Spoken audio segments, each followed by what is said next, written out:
Salut, c'est Marion et bienvenue sur la chaîne. Aujourd'hui on se retrouve pour un book tag. Adieu 2020, enfin 2020 est terminé, on passe à 2021. J'ai guère d'espoir que ça soit mieux, mais bon, partons pas trop fatalistes. Je vous souhaite à tous sinon une très bonne année, parce qu'au moment où je tourne cette vidéo, on est déjà en janvier 2021, parce que j'ai une très bonne organisation. Mais comme cette année j'ai décidé d'être à nouveau présente sur YouTube, alors je vous prévois peut-être pas une vidéo par semaine, parce que j'essaie de pas trop me mettre la pression, mais je me dis qu'au moins 2 vidéos par mois, voire plus quand j'ai le temps, franchement ça serait pas mal.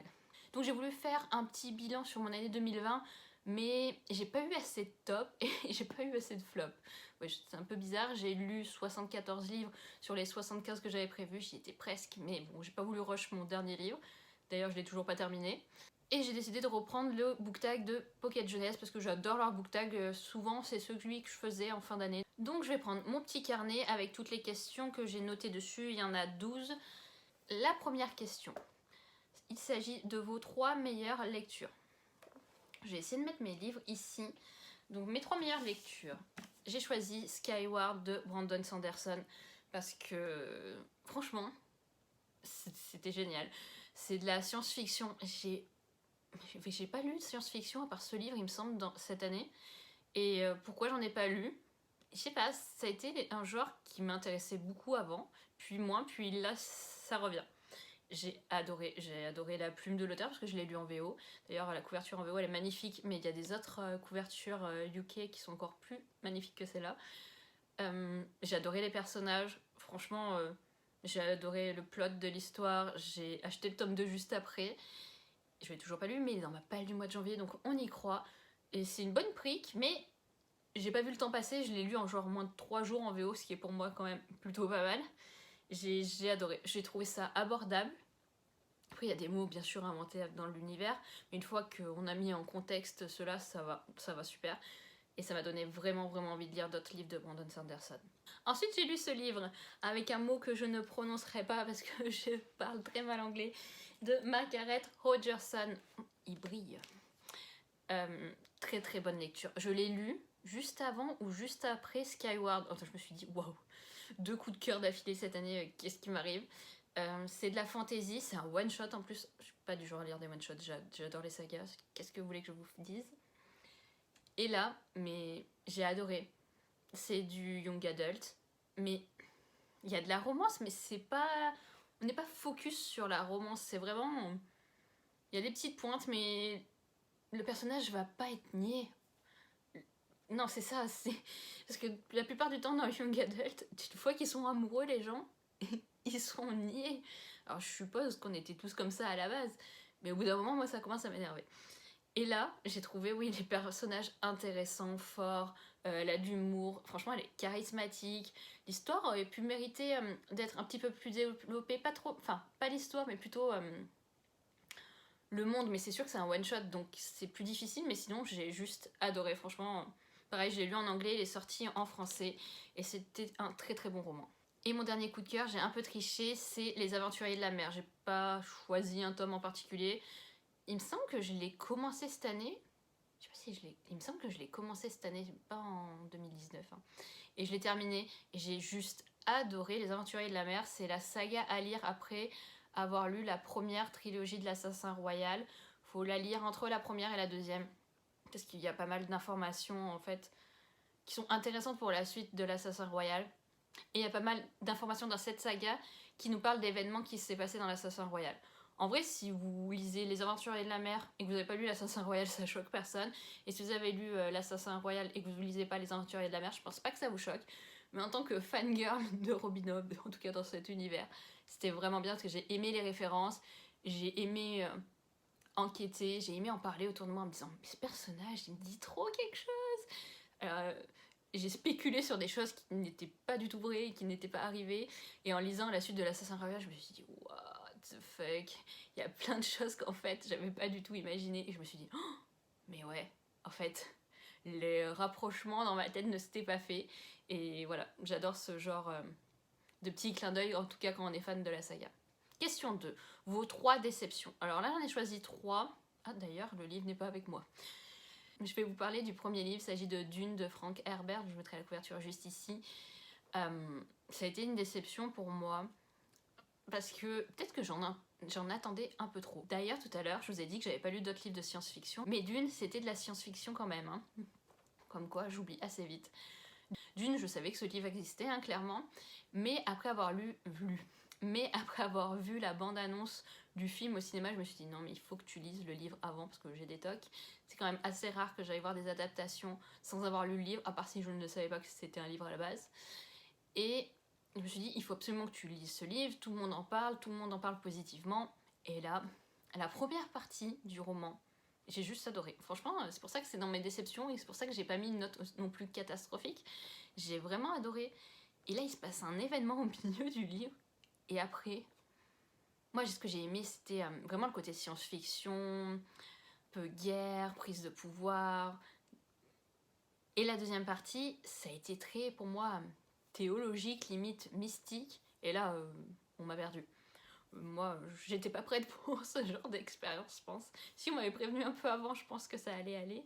Mais non, là, c'était pas du tout. Puis alors, le personnage principal dans la deuxième partie, je le supporte plus. Voilà, j'en peux plus de lui.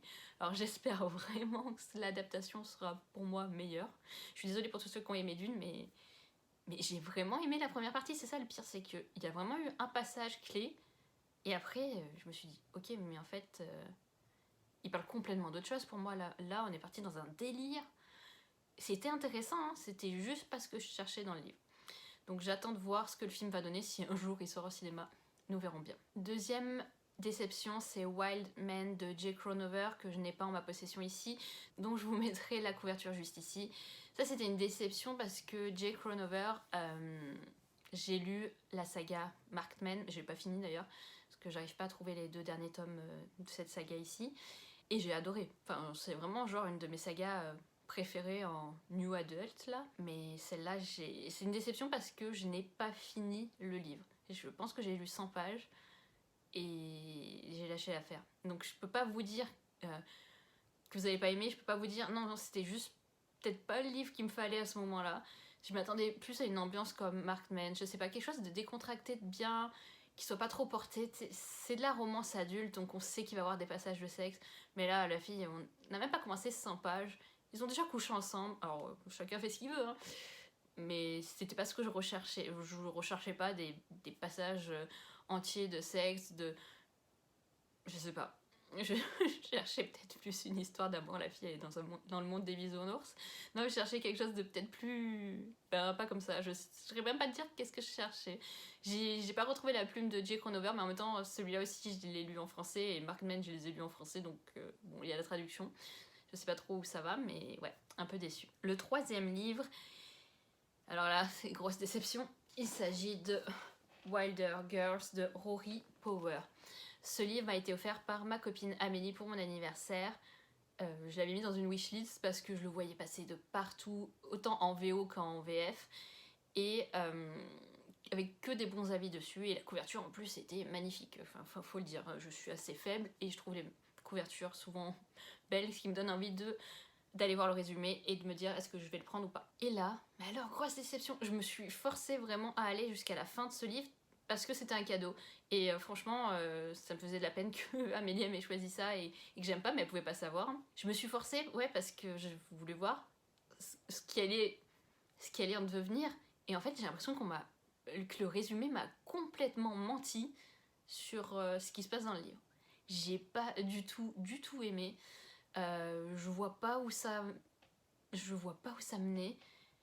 Et ouais, non, ça a été une déception. J'ai pas c'est pas que j'ai pas compris l'histoire, hein, j'ai compris, mais je sais pas comment expliquer. J'ai juste pas accroché. J'ai pas accroché à la plume, mais là aussi, ça peut venir de la traduction. J'ai pas accroché à l'histoire. Enfin, je les ai trouvés. Les personnages, je les ai pas aimés. Je les ai trouvés débiles, mais débiles. J'ai pas aimé l'évolution. Des fois, je me suis dit, ok, c'est un peu abrupt, mais il se passe quoi après? Non, je suis désolée, mais j'ai rien aimé. C'est vraiment bizarre parce que ça m'arrive assez rarement. Mais ce livre-là, je me suis dit, non, mais c'est pas possible. À la fin, il va se passer quelque chose qui va redynamiser l'histoire, et absolument pas. Voilà, ça a été un peu. une déception pour moi. Et ça, c'est parce que je l'ai vu partout sur Instagram et j'ai été faible et je l'ai mis sur ma wishlist. Mais peut-être que si j'avais attendu un petit peu, quoique, non, même pas, parce que tout le monde disait qu'il était bien et qu'il avait aimé. C'est juste moi, j'ai juste pas aimé. Ensuite, troisième question, le meilleur PKJ. Alors là, c'est compliqué parce qu'il me semble que cette année, j'ai lu pas grand-chose en français. Et des PKJ encore moins parce que je trouve qu'ils sont exorbitants niveau prix ici. Par contre, je peux vous dire quel livre j'ai lu en anglais qui est sorti chez PKJ et ça marche bien. Alors j'ai lu The Merciful Crow de Margaret Owen avec Anaïs en lecture commune. C'est une duologie. J'ai appris ça il y a pas longtemps parce qu'il me semblait que c'était une trilogie, mais pas du tout. C'est une duologie, donc il me reste plus qu'un tome à lire avant de finir. C'était pas mal. J'ai mis que c'était mon meilleur PKJ parce qu'il me semble que j'en ai lu que 2-3 et les autres étaient peut-être moins bons que celui-là. C'est pas mal, mais j'ai l'impression que c'est du déjà vu un peu pour moi. Ça m'a pas plus marqué que ça en fait. Je vais lire le deuxième tome parce que franchement, le premier tome était agréable, ça se lit vite. On a un peu de mal à rentrer dans l'histoire au début pour mettre en place genre les classes correspondent à qui. Je pourrais pas vous en dire grand chose de plus parce que tout ce qui me reste en tête c'est genre la fin du roman et ça serait vous spoiler. C'était pas mauvais, hein. C'était quand même pas mauvais du tout. C'était juste pas, j'allais dire, à la hauteur de ce que j'espérais. Moi, je m'attends toujours à découvrir des romans coup de cœur. Et c'est comme cette année, je n'ai pas eu trop de coup de cœur, c'est peut-être ma faute. Anaïs, elle l'a lu, elle l'a bien aimé aussi, mais pareil, ça n'a pas été un coup de cœur. On lira sûrement le deuxième tome ensemble, d'ailleurs. Je veux la terminer, cette duologie, mais ça sera pas la duologie qui va me rester en tête pour cette année 2020. Quoi. Quatrième question, le premier livre lu en 2020 et il s'agit de Cogito de Victor Dixon. J'avais attendu d'être en France pour m'acheter les Victor Dixon que j'avais en retard, c'est-à-dire Cogito et Extincta. Extincta, je crois. Les derniers mois, j'ai la flemme de regarder. Parce que, ben oui, il était à 19 € en France et ici il était à 40 $. Donc je me suis dit, tant qu'à faire que je rentre en France, je vais racheter tous les Victor Dixon et tous les ramener avec moi plutôt. Et ben, ça a été une déception. D'ailleurs, j'aurais pu le mettre dans les déceptions, mais comme j'allais vous en parler après, je me suis dit ça a évité de faire des redites. Celui-là, je l'ai moins aimé que celui d'après qui est vers là, Extincta. Je suis déçue de moi-même, j'allais dire n'importe quoi. Je suis déçue de pas avoir aimé. Je sais pas comment vous expliquer ça. Genre, Victor Dixon, j'adore sa plume. Genre, j'ai vraiment, vraiment aimé Phobos.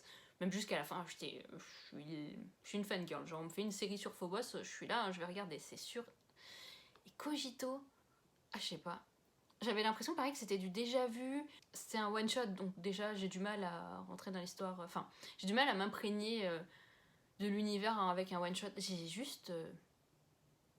En fait, j'ai pas aimé l'héroïne principale. Et rien que ça, ben voilà. En plus, ça m'a fait penser à des choses que j'avais lues et que j'avais moins aimé, un peu comme Nil ou des choses comme ça. Je sais pas, j'arriverai même plus à vous mettre le doigt dessus. Mais ouais. Bon, pourtant, le livre est magnifique. Victor Dixon, enfin... J'aime bien, mais là, non, ça l'a juste pas fait et j'en suis la première déçue. Dernier livre lu de l'année 2020, j'ai mes cheveux qui partent en couille. Il s'agit, là aussi, je vous mets le premier tome de cette saga qui est La Cité des Anciens de Robin Hobb. J'ai lu le dernier tome qui est le tome 8, là c'est le tome 1, parce que je l'ai pas dans ma palle, je les ai écoutés en audio. J'ai terminé cette saga, je voulais absolument pas passer à l'année 2021 sans avoir fini cette saga. Pourquoi ? Parce que j'aimais trop déjà, et j'étais un peu addict, et j'avais envie de savoir la suite, c'est-à-dire que j'ai dû écouter les 2 derniers tomes, ma dernière semaine, tellement que j'étais à fond et que je voulais savoir l'histoire. Donc oui, plutôt contente d'avoir fini cette saga, c'est pas la meilleure pour moi, parce que celle-là, elle traîne en longueur, j'ai lu, ils l'ont découpée en 8 tomes, franchement, je suis désolée, vu la taille du livre, ils auraient pu faire, je pense, 4 tomes, ça aurait été largement suffisant, le découpage est catastrophique. Il nous découpe avec des pseudo-suspense qu'il n'y a pas. Des fois, il nous coupe, on se dit, ok, d'accord, en fait, si j'attendais rien, ça allait.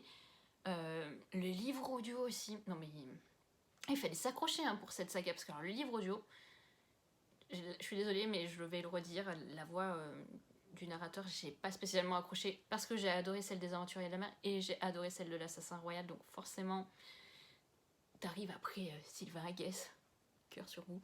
Ouais, je fais un moitié de cœur parce que ma main est occupée.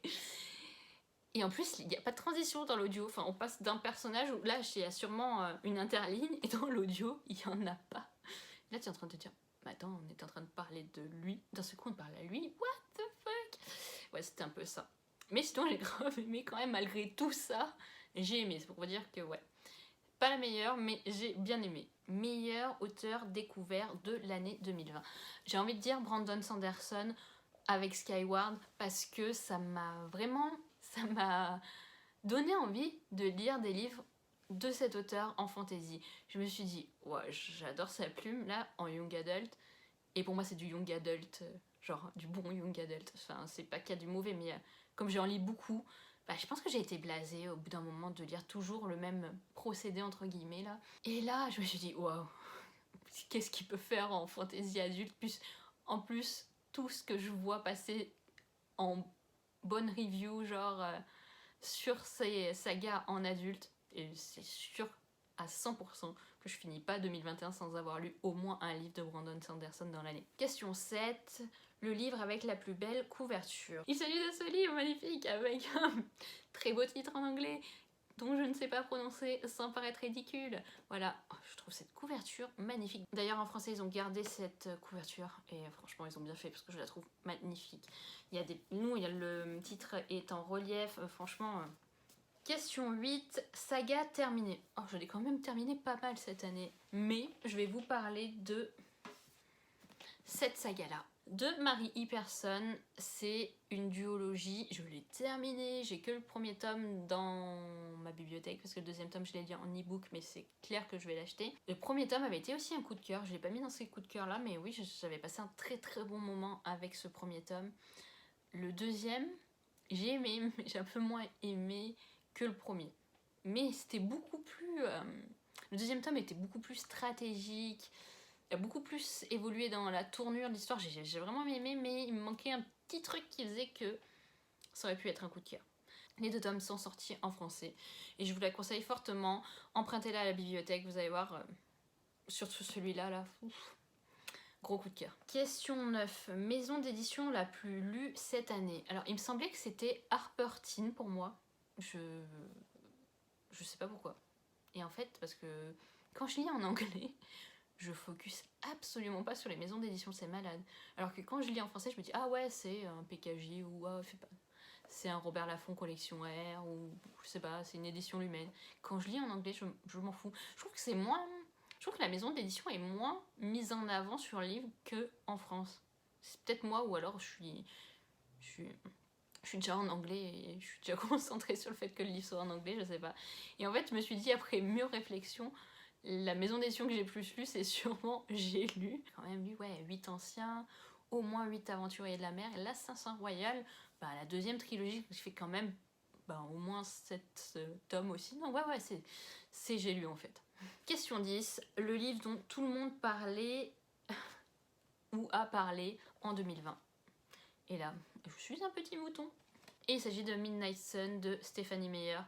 Oui, j'ai fait le petit mouton. J'ai essayé de lutter, mais pas longtemps quand même, avant de me le procurer, parce que je me suis dit, j'avais adoré Twilight. Hein. Enfin, franchement, j'étais une fan. Les films, n'en parlons pas, je les ai vus un nombre incalculable de fois. J'ai fait un rewatch de la saga sur Netflix avec Salomé, de la chaîne Kiss the Librarian, donc je peux vous faire le deuxième film, je pense, en voix. Vous coupez le son, puis je peux vous faire les voix de tout le monde, limite. Et je me suis dit, est-ce que t'as vraiment besoin de ce livre? Clairement, j'en avais pas vraiment besoin, mais je suis passée devant après. C'était en octobre, il me semble. Ouais, c'était en octobre. Après un long moment où je n'avais acheté aucun livre, je me suis dit, ah, quand même, petite bricasse, mais t'as envie de savoir. C'était cool, hein. Ça a pas révolutionné mon histoire de Twilight, mais c'était bien sympa, voilà. Question 11. Le livre que vous attendiez le plus en 2020. Le livre que j'attendais le plus en 2020, il s'agissait de Blood and Honey de Shelby Mahurin, parce que le premier tome avait été offert par Salomé. C'était l'année dernière à Noël ou pour mon anniversaire? Il me semble que c'est pour mon anniversaire et que moi je lui ai offert l'année dernière à Noël. Ça n'avait pas été un coup de cœur Serpent and Dove, mais j'avais très très très bien aimé. Genre du 4,5 sur 5.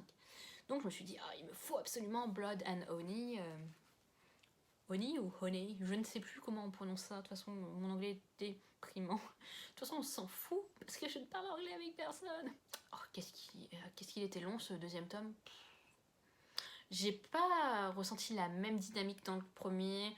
Les personnages, franchement, en fait ce que j'aime, c'est quand les personnages, parce que là forcément il y a une romance aussi, un peu paranormale entre guillemets, mais une fois que les personnages ils sont ensemble, j'ai l'impression de me revoir avec un Sarah Jimas où limite ils vont dire my mate, my mate. On n'en est pas là hein, quand même.